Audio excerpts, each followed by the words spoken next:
Today we are going to pay a visit to the British Museum and discover a lesser-known side to Picasso. The famous Spanish artist was a prolific printmaker, and this exhibition is the first to display works of this kind, from his early career at the turn of the 20th century right up until his death in 1973. The first thing that you notice going into this exhibition is the timeline wall which runs through the centre of the gallery. This is a brilliant way of getting acquainted with Picasso's life and work, as his style changed greatly over the decades, and the themes he explored were greatly influenced by events in his personal life. With this contextual background, the prints on display become much easier to interpret and appreciate. For example, one of my favourite pieces in the exhibition, The Little Artist, depicting Picasso's former partner Francois Gillot with their two children, Claude and Pamela, becomes much more interesting when you know the background to Picasso and Gillot's relationship.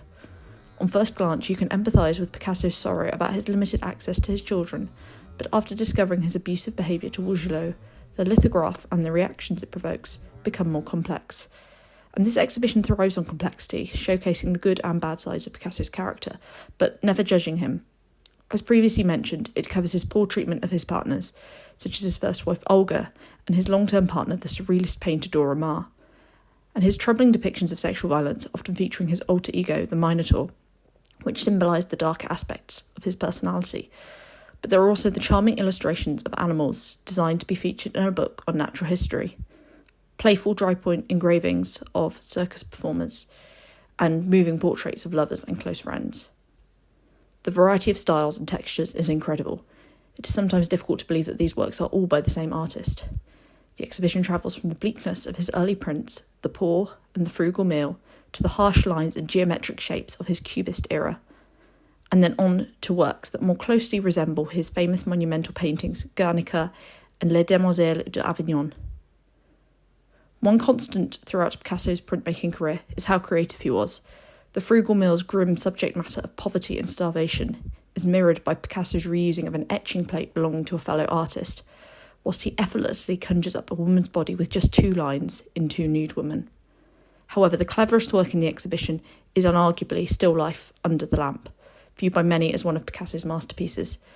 This colour linograph consists of 4 layers perfectly aligned to create a beautiful and striking image of a still life, showcasing the artist's skill in this incredibly hard form of printmaking and paying tribute to this long artistic tradition. Picasso's reverence for art and art history is evidenced through his numerous depictions of artists and sculptors, as well as his many influences, both contemporary and historic. The exhibition features prints from artists such as Braque, Matisse, and Goya, which contribute greatly to understanding Picasso's choice of style and thematic content. I particularly loved his radical reimagining of Cranach's David and Bathsheba, and his beautifully rendered and suitably macabre version of the story of Salome. For me, Picasso Printmaker brilliantly demonstrates why he was one of the greatest artists of the 20th century. Whether you love or hate him, the exhibition's new perspective on his life and career will definitely make you rethink your opinion on this incredibly complex artist and his wide-ranging body of work. Make sure to catch it before it closes on Sunday the 30th of March.